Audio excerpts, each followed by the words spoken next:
বাংলাদেশে নির্বাচন আসছেই এবং আপাতত ঠিক হয়েছে, যদিও নির্বাচন কমিশন ঘোষণা করেনি যে ফেব্রুয়ারির প্রথম দিকেই নির্বাচন, এখনো অফিসিয়ালি ঘোষণা করেনি। তারা বলেছে যেদিন ঘোষণা নির্বাচন করার কথা তার ৬০ দিন আগে, ২ মাস আগে তারা ঘোষণা করবেন।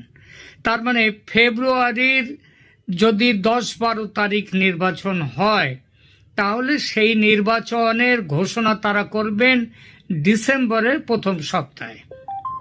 তো এই যে ডিসেম্বরের প্রথম সপ্তাহ এখন চলছে, সেপ্টেম্বর প্রায় শেষ, অক্টোবর এসে গেল।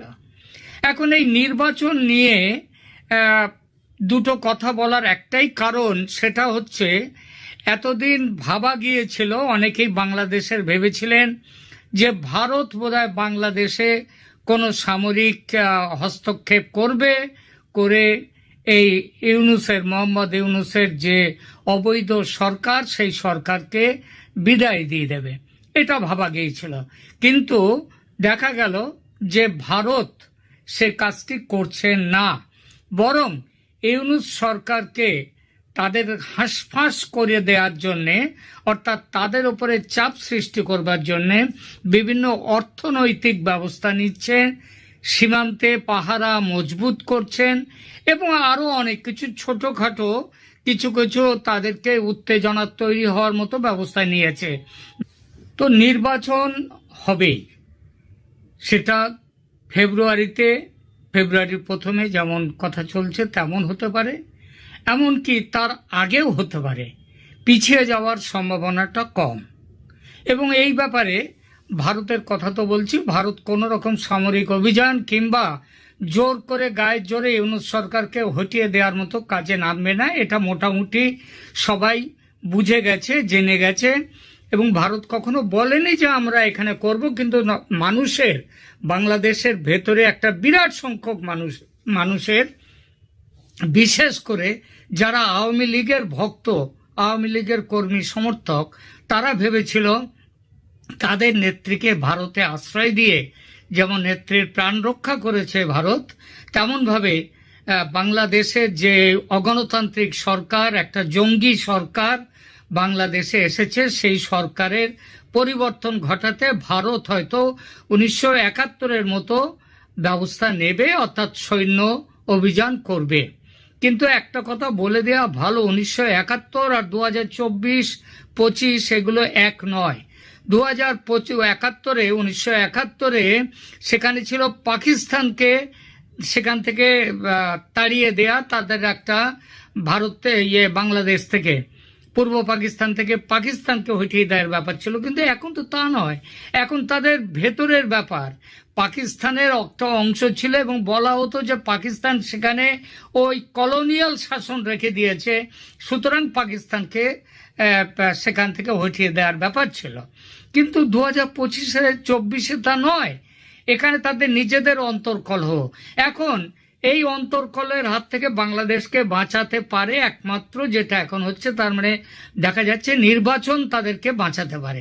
এই নির্বাচনটা কিভাবে হতে পারে সেই ব্যাপারটা নিয়ে তাহলে এখন একটু আলোচনা করা যাক। আপনারা ইতিমধ্যেই জেনেছেন যে আপনারা জানেন যে আওয়ামী লীগ হচ্ছে নিষিদ্ধ, সরকারিভাবে নয়, তাদের কাজকর্ম বন্ধ করা হয়েছে, তাদের কোনো রকম মিছিল মিটিং করা নিষিদ্ধ, এবং নির্বাচন কমিশন তাদের যে নিবন্ধন সেটা বাতিল করেছে। কিন্তু এটা মোটামুটি লিখে নিতে পারেন যে আওয়ামী লীগকে বাদ দিয়ে কোনো নির্বাচন হবে না, এবং কোনো নির্বাচন হবে না, সেটা সেই ডিসেম্বরে হোক আর ফেব্রুয়ারিতে হোক, যেদিনই হোক না কেন, একটা জিনিস মনে রাখবেন যে বাংলাদেশে নির্বাচন হবে এবং সেই নির্বাচনে আওয়ামী লীগ থাকবে।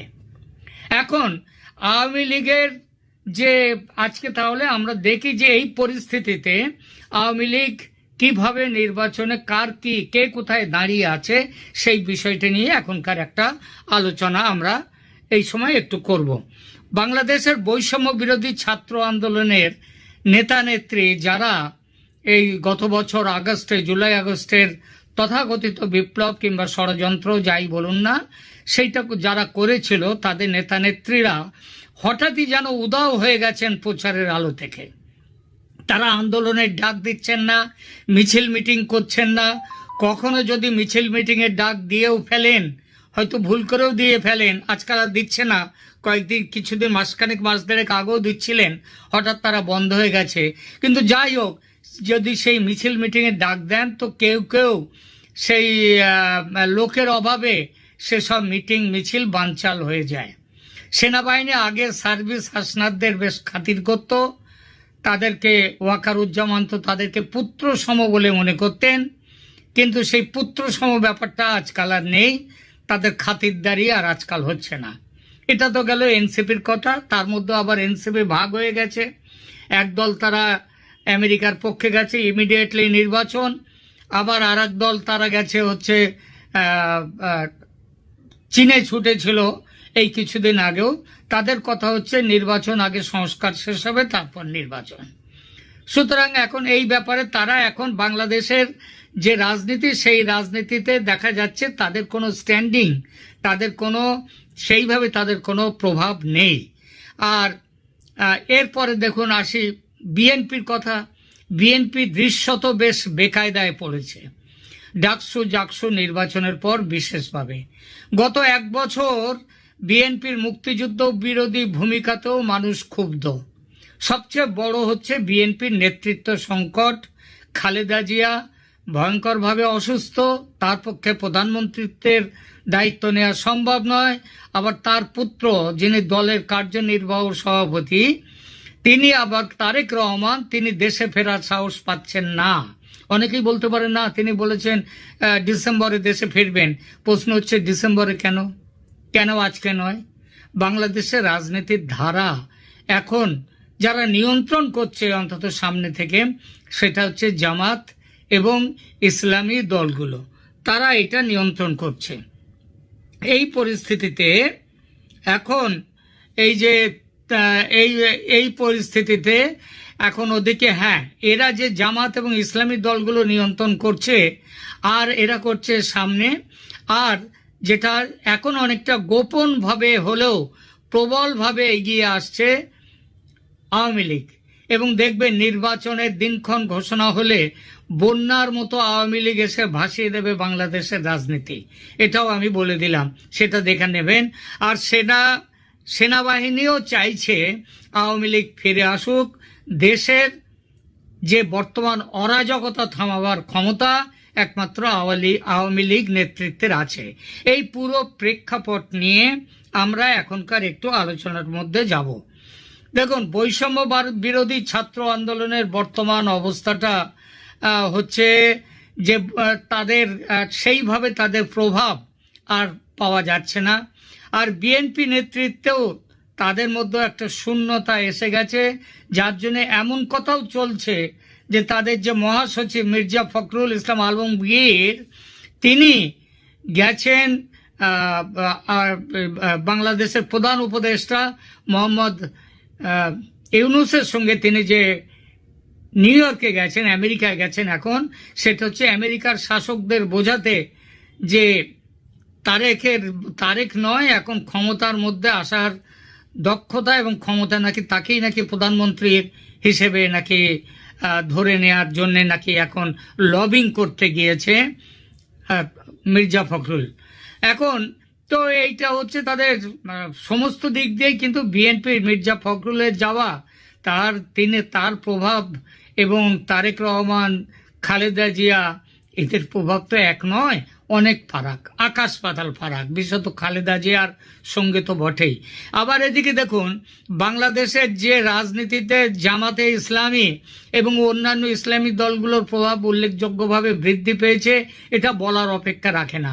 2025 সালের জুন মাসে সুপ্রিম কোর্ট জামাতের নিবন্ধন যেটা বাতিল ছিল সেটা পুনর্বহাল করেছে, যা তাদের আগামী নির্বাচনে অংশগ্রহণের পথ খুলে দিয়েছে। হেফাজতে ইসলাম বাংলাদেশেও শক্তিশালী অবস্থান নিয়েছে। 2025 সালের মে মাসে তারা ঢাকার সোহরাওয়ার্দী উদ্যানে একটি বিশাল সমাবেশ করেছে, যা 2010 সালের পর তাদের সবচেয়ে বড় প্রদর্শনী ছিল। কিন্তু তারা আবার জামায়াত থেকে তাদের দূরত্ব বজায় রেখেছে এবং যদি নির্বাচন হয় জামাতের যে ইসলামী ভোট সেটা যে জামাত সব পাবে তার কোনো মানে নেই।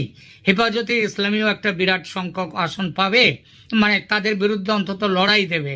এবং হেফাজত এবং জামায়াতের মধ্যে মতাদর্শগত পার্থক্য রয়েছে, শুধু নেতৃত্বের কোনো গোলমাল আছে তা নয়। হেফাজত জামাতকে পুরোপুরি ইসলামী দল বলেই মনে করে না। আর এই পরিস্থিতিতে আওয়ামী লীগের ফিরে আসার প্রস্তুতি শুরু হয়ে গেছে পুরোপুরি। সংবাদ সূত্র বলছে আওয়ামী লীগ মাঠ পর্যায়ে খুব দ্রুত সংগঠিত করছে নিজেদের। দলটি আনুষ্ঠানিকভাবে নিষিদ্ধ, তবুও তারা নিয়মিত শুধু যে গোপন সমাবেশ করছে তা নয়, তারা প্রকাশ্য মিছিল মিটিংও করছে। এই দুদিন আগে গ্রেপ্তার করা হলো সম্ভবত 247 জনকে, তাতেও তারা কিন্তু তাদের কোনো রকম হেলদোল নেই।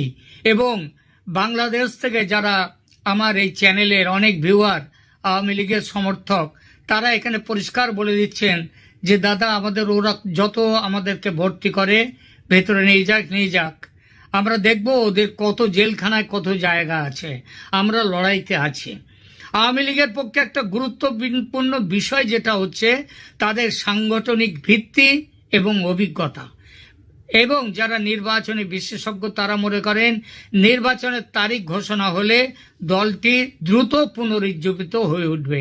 তাদের রয়েছে শক্তিশালী সাংগঠনিক কাঠামো এবং অভিজ্ঞ নেতৃত্ব। সেনাবাহিনীর অবস্থান এইখানে অত্যন্ত গুরুত্বপূর্ণ এই জন্যেই যে সেনাপ্রধান ওয়াকারুজ্জামান বারবার নির্বাচনের জন্য চাপ দিয়েছেন এবং বলেছেন free, fair and inclusive election, অন্তর্ভুক্তি নির্বাচনের দাবি। এবং তিনি বলেছেন ডিসেম্বর 2025-এর মধ্যে নির্বাচন করতে হবে।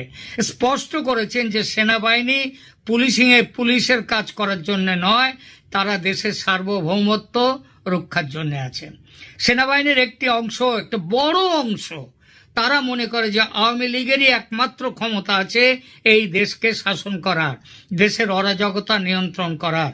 এই মনোভাব ভবিষ্যতের রাজনৈতিক পট পরিবর্তনে গুরুত্বপূর্ণ ভূমিকা পালন করবে। নির্বাচনের মোহাম্মদ ইউনূসের নেতৃত্বাধীন অন্তর্বর্তী সরকার, যেটাই ফেব্রুয়ারির কথা বলেছেন, ধরে নেওয়া যাক যদি ফেব্রুয়ারির প্রথমে ভোট হয় তার 60 দিন আগে তার নির্বাচনের সূচি ঘোষণা করা হবে।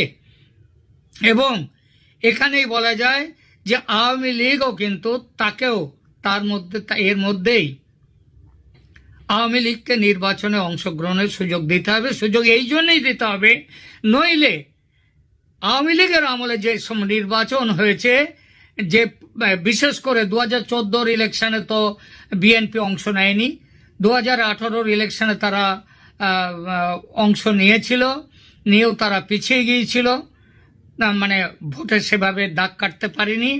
আর 2024-এর নির্বাচন তারা বয়কট করেছিল। বয়কট করার কারণটা কি ছিল? বয়কট করার কারণ ছিল তারা বলেছিল এই সরকার সরে গিয়ে একটি কেয়ারটেকার সরকারের অধীনে নির্বাচন করতে হবে। এই যে এই দাবিটা আমরা অনেকেই মনে করেন যে এই দাবি খুব ন্যায্য দাবি ছিল, কিন্তু ন্যায্য দাবি এটা আদৌ ছিল না।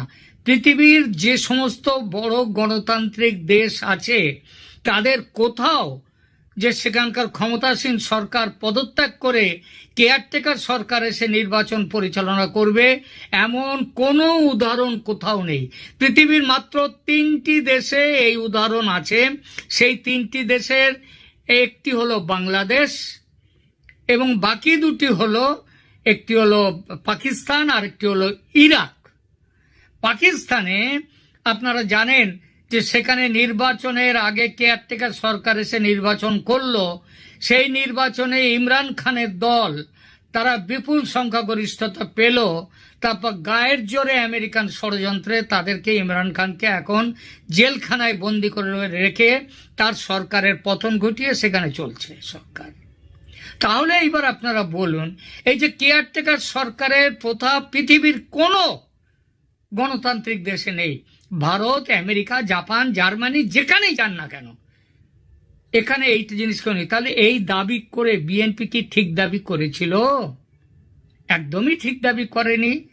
কারণ তাকে চলতে হবে, এটা তারা নির্বাচন বয়কট করেছিল একটাই কারণে, তারা বুঝেছিল নির্বাচনে অংশ নিলেও তারা জিততে পারবে না, এবং জিততে পারবে না বলে তারা যে নির্বাচনে অংশ নেয়নি, তার ফলে কি হলো, দেশকে তারা যে অভিযোগ করে আওয়ামী লীগের বিরুদ্ধে, যে আওয়ামী লীগ দেশকে স্বৈরতন্ত্রের দিকে নিয়ে গেছে, একনায়কতন্ত্রের দিকে নিয়ে গেছে, এই একনায়কতন্ত্রের দিকে, স্বৈরতন্ত্রের দিকে নিয়ে যাওয়ার জন্য দায় সব থেকে বেশি কার? সব থেকে বেশি দায় কিন্তু শেখ হাসিনার নয়, সব থেকে বেশি দায় হচ্ছে বাংলাদেশের BNP, Bangladesh nationalist party, Khaleda জিয়ার পার্টির। তারা নির্বাচন বয়কট করে কুড়ুলের ঘা মেরেছে নির্বাচনের গাছটার গোড়াতে।